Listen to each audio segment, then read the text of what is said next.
Alors nous sommes arrivés donc Daf Vav de Baba Kama, Daf Vav pour, on est aujourd'hui donc lundi 29 Iyar, on est veille de Rosh Chodesh, 29 Iyar, Daf Vav de Baba Kama, nous sommes arrivés hier à la ligne 12.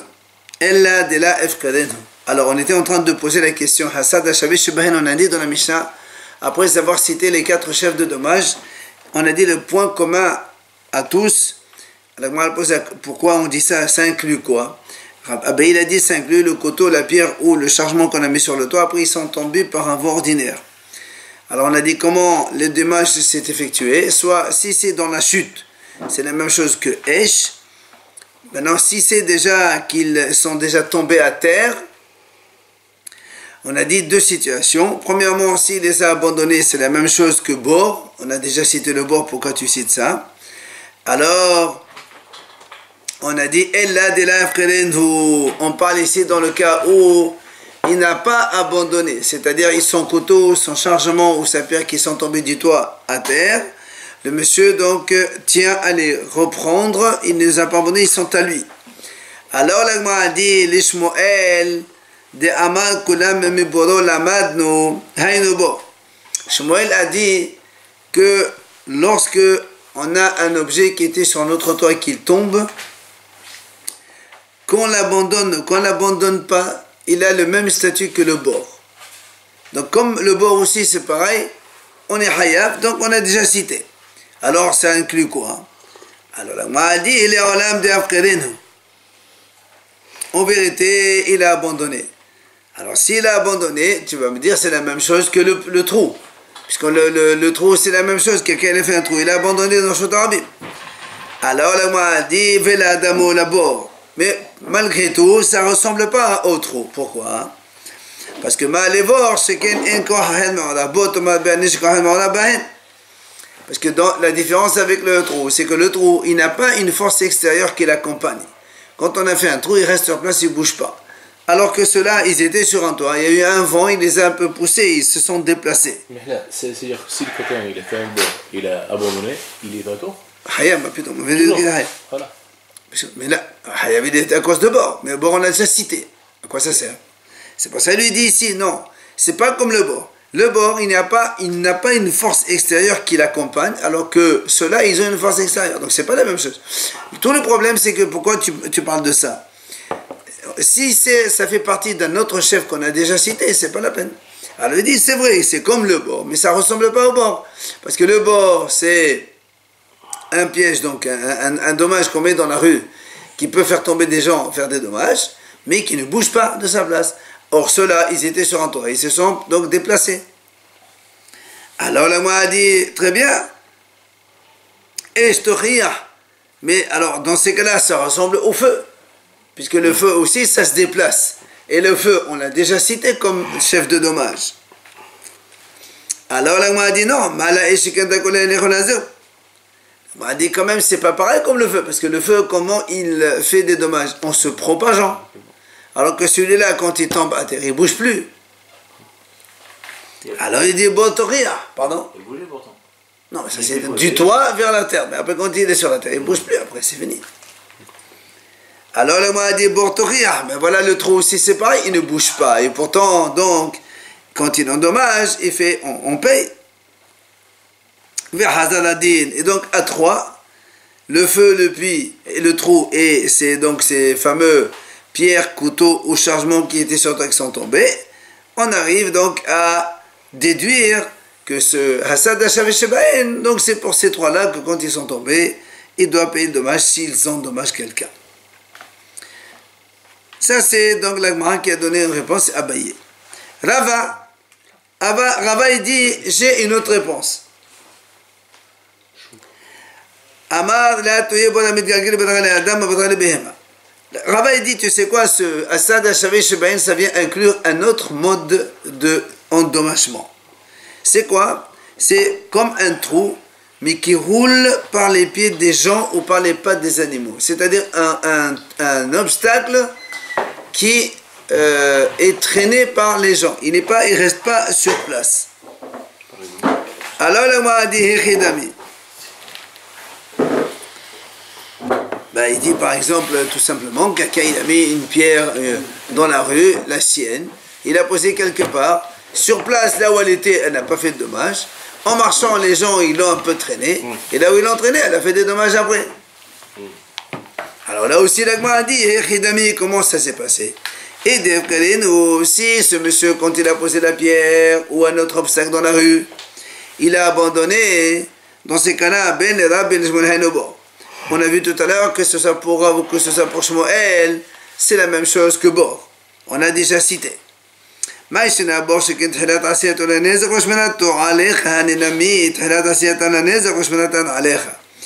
la même façon qu'un trou, quand on le creuse, potentiellement c'est un dommage, on ne peut que faire des dommages. La même chose avec donc cela, une pierre tu la mets dans la rue, ça ne peut qu'endommager. Et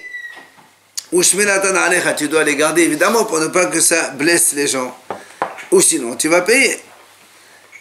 Et là, l'Agma a dit, tu sais quoi, en fait, on parle ici de quelqu'un, il a posé une pierre, mais qu'il n'a pas abandonné, il compte la récupérer. Alors, l'Agma a dit, mais selon Shmuel, même s'il ne l'a pas abandonné, c'est quand même un trou, c'est la même chose que le trou. Donc, on l'a déjà cité. Alors, c'est pour ça qu'il dit, les olam de Afkadeno. On dit, en vérité, si on parle de cas où il les a abandonnés, comme on a dit tout à l'heure sur le Rav Shmuel, tu vas me dire c'est la même chose que Bor, que le trou. Non, c'est pas pareil. Pourquoi? Veladam et la Bor, ça ne ressemble pas au trou. Tu sais pourquoi? Ma levor sheken ma'asar galmulo. Thomas behane sheken ma'asar galmulo. Ici, il dit la différence. C'est que quand on a fait un trou, celui qui a fait le trou, c'est lui le principal responsable. Mais ici, quand moi j'ai mis une pierre ici, elle n'a rien fait ici. C'est par le passage des gens qui l'ont un peu roulé. Après, dans un autre endroit, elle a fait endommager. Donc, ce n'est pas moi le responsable premier. Alors, la m'a dit, la m'a dit, dans ces cas-là, regarde le taureau, c'est la même chose. Quand on a un taureau, le jour où je sors, par exemple, le taureau, je marche avec lui, ben, quand il est avec moi, il n'a rien fait. Ce n'est qu'après où le taureau il va faire un dommage. Donc c'est pas vraiment, je ne suis pas d'une responsabilité directe vis-à-vis de ce dommage que le taureau a fait. Hein? Non. Non, ça c'est, on a fait tout à l'heure ça. On est dans la suite, on est dans la réponse de Rava maintenant. On est plus bas. D'accord? Mais là, il y a le même raisonnement qui se fait avec Rava. D'accord? Donc on a dit Shor de Ukhiyah. Mal les choses, c'est quand on connaît les Renazir, l'Agma dit très bien, mais le taureau aussi, il a un point, que lui, il marche pour endommager, alors que la pierre, quand tu la mets, elle ne marche pas. Elle dit très bien, Bor Tokhiyah. Le trou aussi, il ne marche pas, il endommage et on paye. Là aussi, l'Agma dit, on fait le même raisonnement à trois, entre le taureau et le trou, et ces choses qu'on vient de citer donc maintenant, c'est-à-dire la pierre, le couteau, le chargement qu'on a posé sur le toit, après ils sont tombés donc à terre.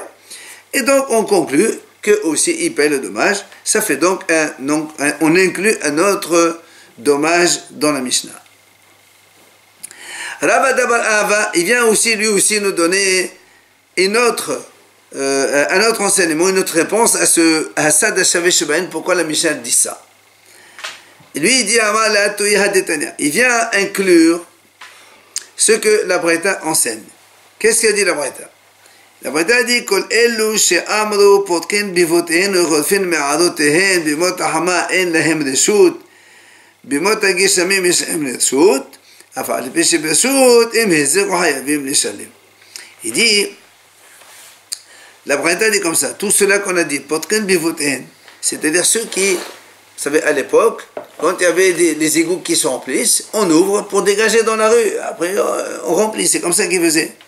Ou bien, s'il y a des inondations, dans les grottes, on refoule l'eau à l'extérieur, dans la rue. Donc, on a dit tout ça. Ces gens-là, ils peuvent faire ça seulement en saison de pluie. Parce que quand il y a de l'eau, de toute façon, dure par la pluie, même tu mets toi tes eaux à toi, bon, l'un dans l'autre, ça passe. Mais si c'est en saison d'été où c'est sec, et toi tu jettes tes eaux là-bas, tu n'as pas le droit de faire. Malgré tout, l'Agma a dit là-bas, même si c'est en période de pluie, si en jetant tes eaux et tes égouts, ça fait des dommages, des gens ils glissent dessus, eh bien, hayavim les shalem, tu es obligé de payer les dommages. Alors là aussi, la Gemara, elle pose une question. Echidami, comment ça s'est passé ce dommage? Eh bien, si en jetant l'eau, en lançant ses égouts, tu as endommagé, quelqu'un il est passé par là, tu lui as salé sa chemise ou ses vestes, etc. Alors le m'a dit ça, kohohu. Ça, c'est la même chose qu'Adam. C'est comme si un homme, il blesse directement une personne ou indirectement, c'est la même chose. Et là, on est obligé de dire que c'est seulement après qu'on a jeté l'eau et les égouts, que c'était par terre, au sol, et après quelqu'un il est passé, il est tombé, il a glissé dessus. Alors là aussi, on m'a dit, comment ça s'est passé? Et si en jetant mes eaux et mes saletés, je les ai abandonnés, alors aussi bien pour Rav que Shmuel, ça a le même statut qu'un trou. Et donc, c'est déjà cité. De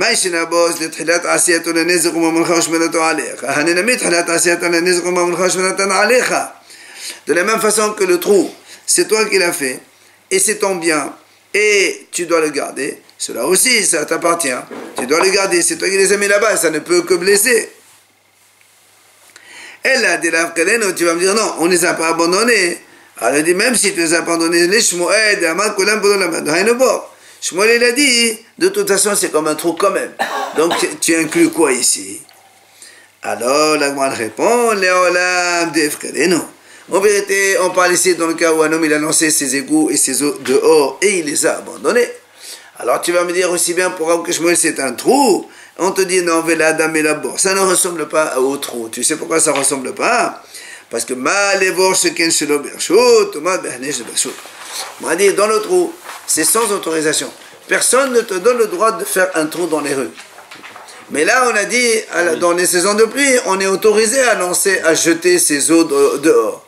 C'est ça la différence avec le trou. Donc moi, j'aurais pu penser que comme c'est autorisé, après si quelqu'un tombe, je ne suis pas fautif, on vient te dire, monsieur, non, même si tu es autorisé, au cas où tu endommages quelqu'un, tu blesses quelqu'un, tu es obligé de payer.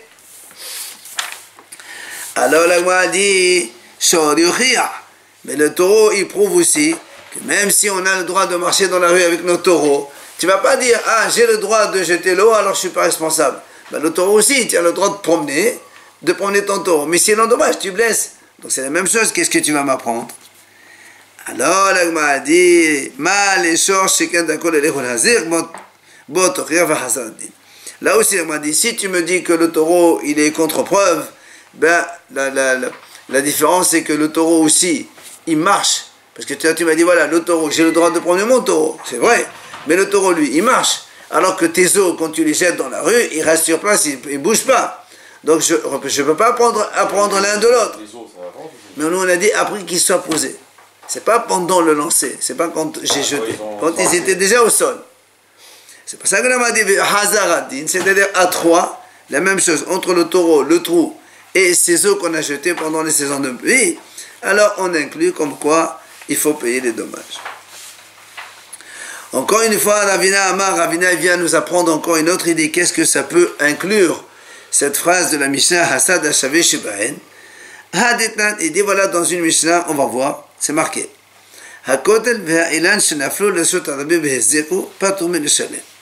Si quelqu'un, il a un arbre ou le mur de sa maison qui tombe dans la rue, il tombe comme ça, et ça blesse quelqu'un, on dit, Patou, mais le Shalem, tu es dispensé de payer. C'est un cas de force majeure. Comment tu veux savoir que l'arbre il va tomber, toi? Maintenant, si on est dans un cas où si maintenant, imaginons que les gens ont vu qu'il y avait problème, que l'arbre risque de tomber, que le mur il est un peu branlant, il peut tomber, ils l'ont été avertis. Alors, on avertit le monsieur, on dit, monsieur, voilà, on te laisse par exemple 1 jour, 2 jours, 3 jours pour, d'accord, pour détruire ça, enfin, réparer ou enlever cet obstacle. Si maintenant, malgré tout, dans la journée, le mur est tombé ou l'arbre est tombé, Pato, il est dispensé parce qu'il faut lui laisser le temps, puisqu'on lui a donné un délai de 1 jour, 2 jours pour réparer. Maintenant, si maintenant il a dépassé le délai qu'on lui a donné pour réparer ou donc détruire, et il n'a pas fait, après c'est tombé, ça a blessé quelqu'un, là, obligatoirement, il faut qu'il paye. Là encore, la a dit, hey Khidami, comment ça s'est passé? Et bon, si donc quand le mur il est tombé, ou l'arbre il est tombé dans la rue, et c'est donc après lui il les a abandonnés, c'est après que quelqu'un il s'est blessé, c'est la même chose que le trou, c'est un obstacle, tu mets un obstacle dans la rue, c'est la même chose. Il y a eu d'avertissement. On en a parlé, hein? Là, il n'y a pas eu d'avertissement pour nous. Non, imagine, non, on parle ici d'un cas, on lui a donné un avertissement, et on lui a donné un délai, et lui, il a dépassé le délai, il n'a pas fait. Donc quelqu'un il est tombé dessus. Alors nous on dit, mais attends, mais c'est la même chose que le trou. C'est comme quelqu'un il fait un trou, et après quelqu'un il tombe, tu es obligé de payer, c'est la même chose. De la même façon que le trou, ça peut blesser quelqu'un et tu dois le garder. Là aussi, un arbre par terre, ou donc des morceaux de mur tombés dans la rue, ça peut blesser. Donc s'il les a abandonnés, c'est la même chose que le trou. Et de là, le bord, si maintenant il ne les a pas abandonnés selon Shmuel, c'est aussi un bord, aussi c'est pareil. Alors, l'Agma a dit non. Là aussi, on parle dans le cas où il les a abandonnés. Bah, tu vas me dire, c'est la même chose que le bord, mais c'est pas la même chose. Pourquoi? Mais la bord, ça ressemble pas. Pourquoi ça ressemble pas? Mais les bords, le bord, quand quelqu'un fait un trou dans la rue, ça ne peut que blesser. Alors que quand quelqu'un il a un arbre et un mur qui sont bien construits pour l'instant, ils ne sont pas faits pour blesser. Ce n'est qu'après qu'ils soient tombés qu'ils sont devenus donc oui, potentiellement détruits. Ils sont dangereux, ils ont un potentiel dangereux. Non, mais au départ, quand tu as planté un arbre, quand tu as mis un mur, normalement, il n'est pas fait. Tu n'as pas fait ça pour que ça fasse. Notre cas, c'est il est dangereux, on le prévient, il risque de tomber. Très bien. Mais c'est pas comme le bord, où le bord, dès que tu as construit ton bord, ça y est, c'est fini. Alors que là, quand j'ai construit mon mur, j'ai planté mon arbre, il n'y a rien du tout. À partir du moment où il est tombé, là, ça y est. Très bien, mais à l'origine, c'est pas ça. C'est pour ça qu'on dit, c'est pas totalement comme le bord. Alors là, on m'a dit très bien, mais alors c'est la même chose que Shor Yochia. Le Shor aussi, quand on a un taureau, il n'est pas fait potentiellement pour faire du mal. Un taureau, c'est fait pour grandir, labourer, travailler autre chose. Alors il dit non, il dit le taureau, c'est pas une contre-poids parce que le taureau, lui, il marche pour endommager. Alors que l'arbre, quand il tombe et la pierre, quand elle tombe, elle ne marche plus. Alors, là aussi, à 3, entre le taureau, le trou et ces arbres-là qui sont tombés ou ce mur qui est tombé, eh bien, on déduit qu'ils doivent, si ça endommage, ça blesse quelqu'un, le propriétaire va payer. Donc c'est comme ça qu'on a fini donc avec la première partie de la Mishnah. On a décrit les 4 chefs de dommages et on a décrit aussi donc ceux qu'on a inclus maintenant. La Mishnah, elle continue là-bas, elle dit que Jehezir, Hava Mazir, le Shalem, Tashum et Nezer. On a dit dans la Mishnah comme ça, quand il y a eu dommage, l'endommageur doit, il doit, Hayav, c'est la même chose que Hayav. Il doit payer les dommages. Alors là, moi, a dit justement, Hav Hamazir, Hayav Hamazir Meb'ele. Pourquoi tu dis le mot Hav? Tu dois dire Hayav, comme on a l'habitude d'enseigner Hayav, c'est il doit payer. Amar Rav Yehuda Amar Rav Haytana Yerushalmihu Titani Lishana Qalila. Il dit ce Tana qui a enseigné ça, c'est un Hacham de Yerushalayim. Et il parle en bref. Au lieu de dire Hayav, il dit Hav. Il a raccourci ces mots. Après, on a dit les Shalem Tashum et Nezer. On a dit donc il doit payer les dommages. Et dans la Mishnah, on a dit il doit payer du meilleur de son terrain. C'est-à-dire, quand un homme il endommage et qu'il doit payer, soit il a de l'argent, il paye de l'argent. Si maintenant il n'a pas d'argent, il doit payer en terrain. Et quand il paye en terrain, on prend les meilleurs de ces terrains qu'il possède. Là, le Gemara nous ramène une mahlok et tanu rabanan. Metav sadehu ou metav kalmo yeshalem. La Torah dit comme ça. Metav sadeh, le meilleur de son champ, ou Metav kalmo est le meilleur de son vignoble, il payera. C'est-à-dire, c'est là, de là on apprend qu'il doit payer du meilleur de ce qu'il a. Seulement... Juste une question, quand vous dites payer du meilleur, il y a une somme qui est... Ah oui, la somme c'est la même. Et alors Bah, dans le terrain, il y a des terrains, par exemple, prends ici. Doigt 10 000. Il y a des Doigt 10 000, soit tu peux donner un T3 dans les quartiers nord là-bas qui valent rien, soit tu donnes un studio. Hein? Ça vaut quelque chose. La valeur c'est la même. Oui. Seulement, il y a des terrains meilleurs productifs. Pour la même valeur, il faut payer le meilleur. Exactement. Soit tu donnes un terrain d'une telle superficie, mais qui ne produit pas très bien, ou la moitié d'un terrain d'une meilleure production, mais pour la même valeur d'argent. D'accord. Mais alors là, ici on dit non, tu payes le meilleur dans ton terrain. C'est-à-dire la victime peut exiger, tu me donnes, moi je veux cela, je veux pas ça. On va voir, on va voir. Attends, pas de femme ici. Alors, l'Agma dit comme ça, Mahlok est entre Rabbi Ishmael et Rabbi Akiva. Écoutez ça. Metav Sadeo Shel Nizak ou Metav Kadmo Shel Nizak devenait Rabbi Ishmael. Rabbi Ishmael dit quand la Torah elle parle du meilleur de son terrain, elle dit le meilleur du terrain de la victime. Pas le meilleur du terrain de l'endommageur. Le meilleur du terrain de la victime. C'est-à-dire, on va voir dans le cas de l'Agma, elle va expliquer. On payera du meilleur du terrain de la victime. C'est-à-dire, l'endommageur va payer en rapport avec le meilleur de ce que possède la victime. On va voir. Hein? Dans le cas où. On parle dans le cas où, évidemment. Rabbi Akiva Omer. Rabbi Akiva dit non.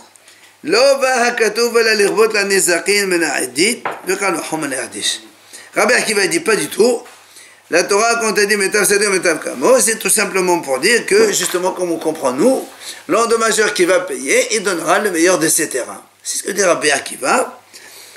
Et Rabbi Akiva, il rajoute, a fortiori pour le Hekdesh. On verra dans la Gemara ce que signifie. Seulement, la Gemara revient sur Rabbi Ishmael.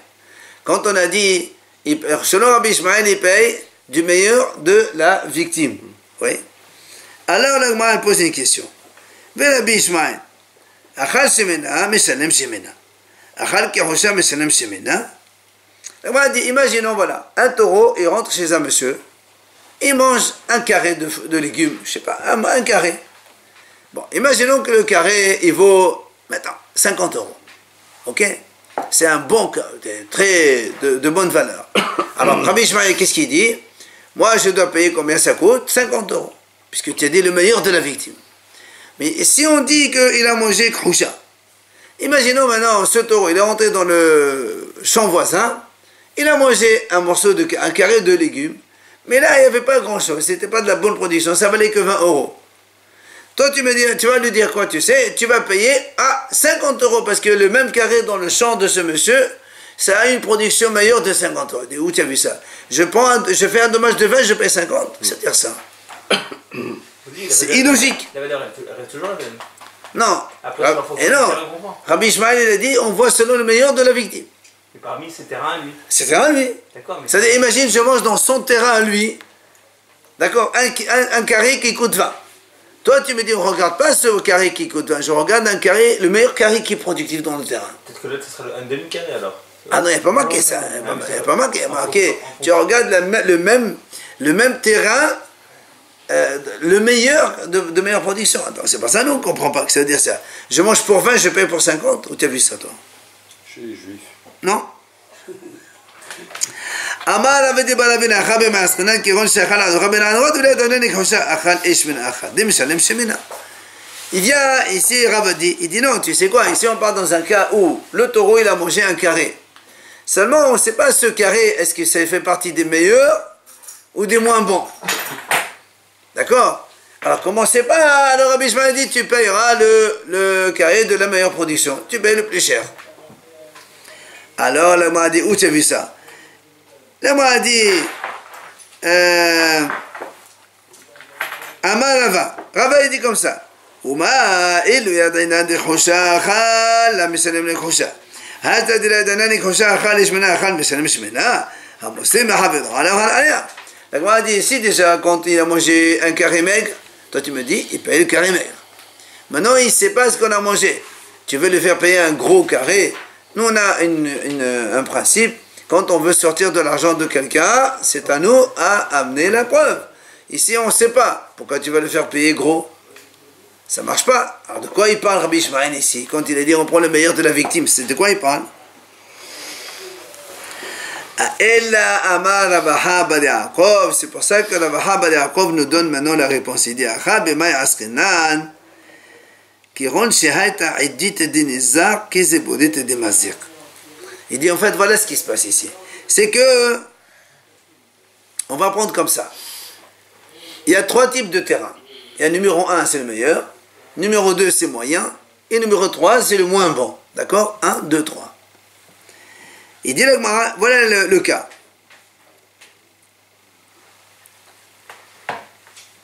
La victime, elle avait un seul terrain qui était numéro 3. C'est ça, oui. Numéro 3. Et l'endommageur, lui, il avait 1, 2 et 3. Donc il a le meilleur, le deuxième et le 3. Donc, ce qui est meilleur pour la victime, puisqu'il n'a qu'un seul, c'est le plus mauvais de l'endommageur. D'accord? Le meilleur de la victime, ça vaut le plus mauvais de l'endommageur. Et c'est ça maintenant on comprend la mahlok d'entre Rabbi Ishmael et Rabbi Akiva. Rabbi Ishmael Savad Bet Nizar Shayminan. Rabbi Ishmael il dit on regarde le meilleur terrain de la victime.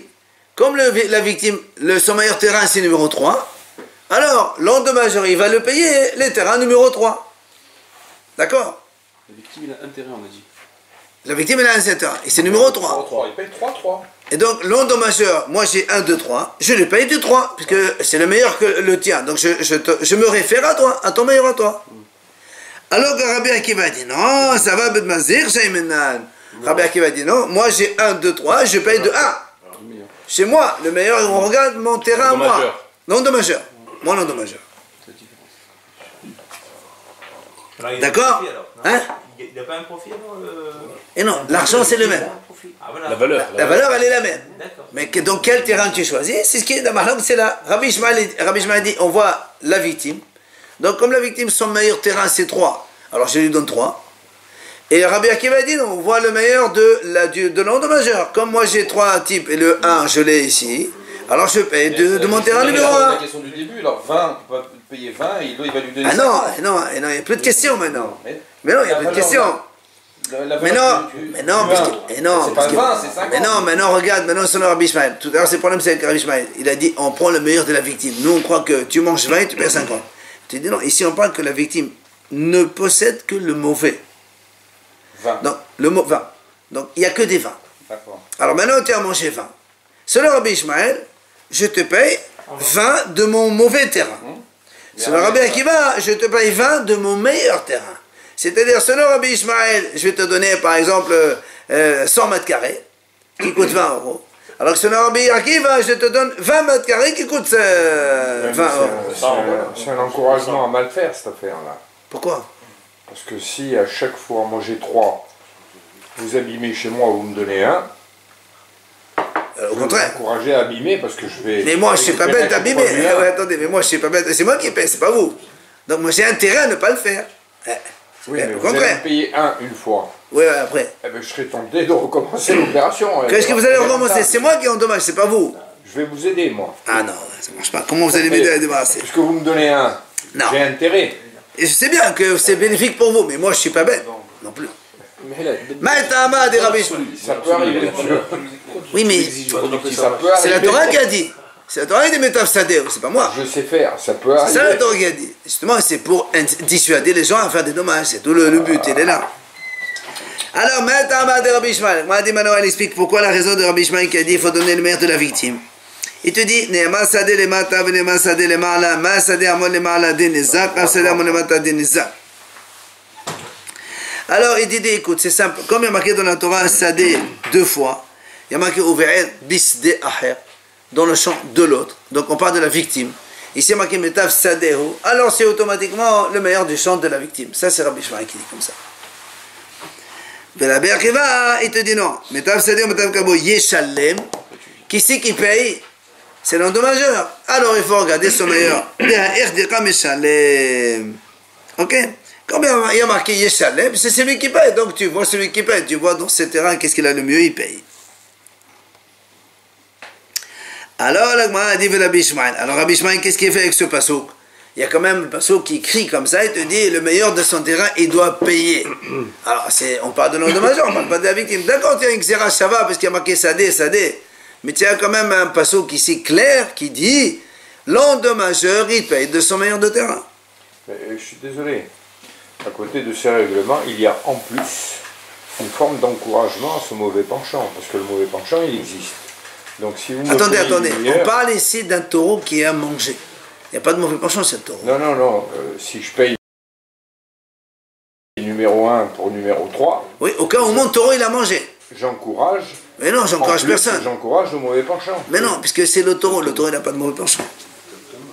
Mais Rabbi Ishmael, il te dit non. Un ex-Shava et un Egra. Il te dit Rabbi Ishmael, non. Moi, j'ai fait attention. Aussi bien l'ex-Shava que le paso. Comment? Un ex-Shava que Tramina. Comme on a dit, l'ex-Shava, c'est pour le meilleur des gens de la victime. On a déjà donné l'exemple. Maintenant, un Egra qui rend des aides de la mazik Aïdit Véziburit. Vé'aïdit la Nizak. Véziburit de mazik la Shava Aïdit de Nizak. La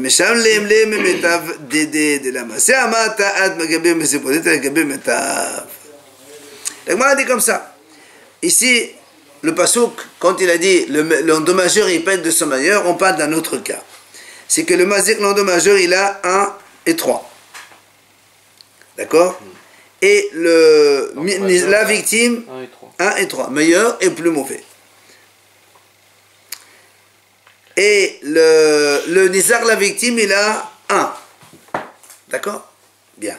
Seulement, Zibourit de Mazir, la Shavia qui a dit des nizar. Le 3, le mien, il est meilleur que le 1 de la victime. Hein? Non, j'ai le droit. Moi, j'ai des terrains 1, 2, 3. Je sais pas, moi, ça peut arriver. Imaginons, voilà, on dit comme ça. Moi, j'ai 1 et 2. Et lui, il a 3. D'accord? Bien. Maintenant, de la masse à maleta à Gabé Mezébourit. Et la Gabé même méta. Donc Rabbi Ishmael il te dit comme ça. Comme il est marqué dans la Torah, c'est l'endommageur qui paye. On a dit l'endommageur il paye de son meilleur. Oui. Alors moi j'ai dit très bien, je te paye de mon meilleur. Toi tu as quoi? Numéro 3, je te donne numéro 2. 2 c'est meilleur que 3. Oui. Parce qu'on aurait pu penser que si on va sur la Rabbi Akiva, c'est le 1 que je donne. Rabbi Ishmael dit non, pas du tout, monsieur. Dans la mesure où mon 2, il est meilleur que le 3, le tien, alors c'est pour ça que je te donne le 2, ça suffit. Donc Rabbi Ishmael, il te dit, moi aussi je fais attention au passo. D'accord? Donc moi je donne le meilleur de ce que j'ai par rapport à toi. Pas le meilleur du mien dans l'absolu. Relativement, par rapport à ce que tu possèdes, je te donne le meilleur par rapport au tien. Là, c'est Marcoquette, on fait 2. Rabbi Ishmael, bien sûr. Rabbi Ishmael dit, c'est donc le meilleur de la victime, c'est là on voit. Et Rabbi Akiva dit non, le meilleur de l'endommageur. Maintenant, on a dit tout à l'heure dans la phrase Rabbi Akiva Omer, on a dit Rabbi Akiva dit non. Le pasteur qu'il a dit, il faut que l'endommageur paye le maximum de son meilleur terrain. C'est l'endommageur numéro 1, comme on a dit tout à l'heure. Mais seulement il a rajouté une petite phrase qu'on ne comprend pas, que le Gemara va expliquer. Il a dit a fortiori pour le Hekdesh.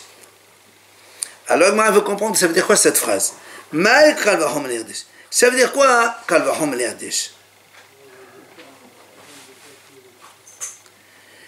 Et les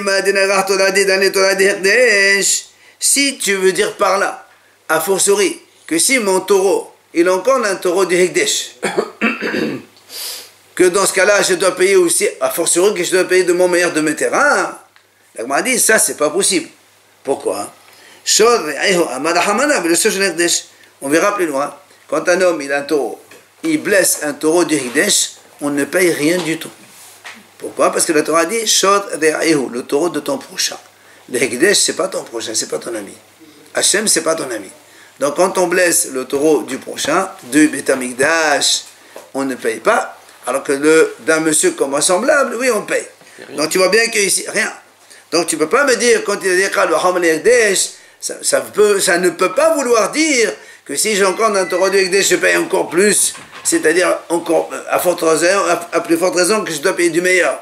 Pas du tout, parce que là-bas, on ne paye même pas.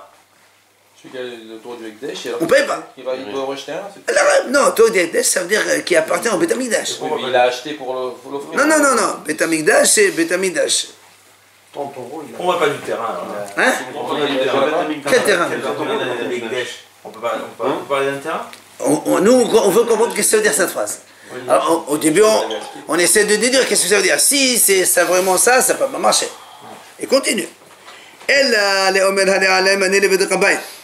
D'être Gizbal Bishakil Mi'adid, le Yela Balham Balham Benoni. Elle m'a dit, non, on va supposer un autre cas.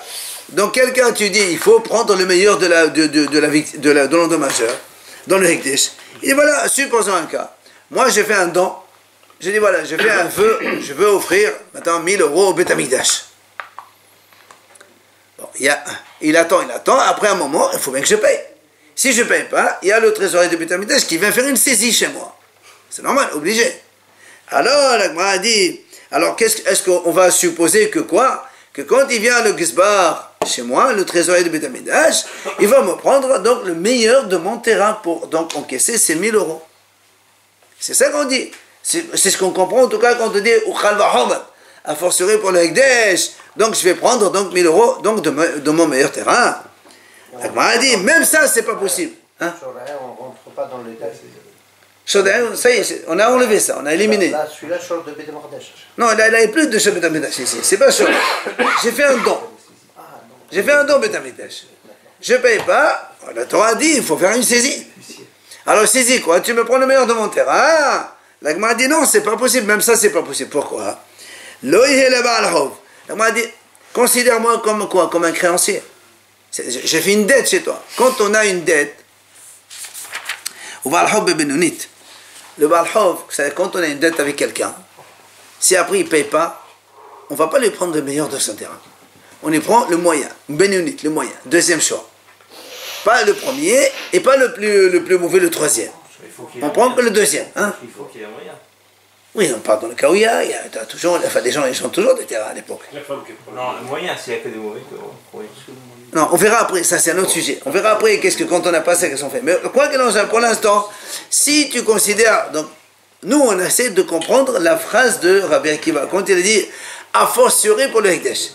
Donc, mon taureau qui endommage le taureau du Hekdesh, éliminé, ça ne marche pas.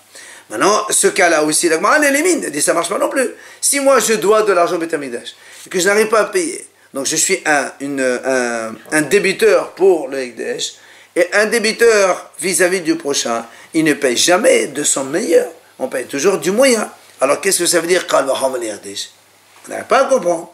D'accord?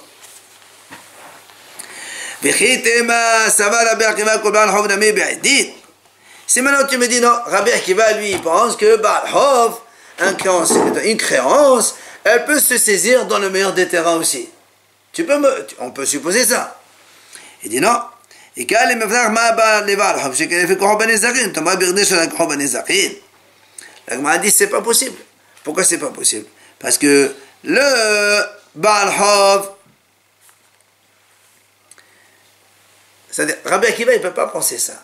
Pourquoi? Parce que si déjà dans les dommages, on a dit tout à l'heure, quand moi j'endommage quelqu'un, je paye les dommages. Mais si j'endommage le Hekdesh, je paye 0. D'accord? Donc le Hekdesh, il ne peut pas être plus fort qu'un... Si déjà dans les dommages, où moi, normalement je caisse le meilleur, le Hekdesh, il en casse 0. Maintenant, Baal Hov, que moi je suis bénonite, tu vas me prendre le meilleur, c'est pas possible ça. Comme Rabbi Akiva il avait dit qu'il faut prendre de meilleur, c'est pour ça qu'on pense qu'il... Justement, le raisonnement ne marche pas. Si déjà quand les dommages, vis-à-vis d'un monsieur, je prends le meilleur. Vis-à-vis du Hekdesh, je prends 0. Maintenant dans la dette, vis-à-vis du monsieur, je prends le moyen. Alors le Hekdesh, tu vas prendre le meilleur, c'est pas possible. Le Hekdesh, il est moindre que le prochain, n'est-ce pas? D'accord? C'est ça qu'on n'arrive pas... Ça doit être le contraire. Ben pour l'instant, c'est ça. C'est ce qu'on nous apprend. Alors c'est pour ça qu'on veut toujours chercher à comprendre. C'est quoi le problème de... Enfin, la phrase que Rabbi Akiva il a rajoutée, qu'est-ce que cela signifie? D'accord? On verra demain.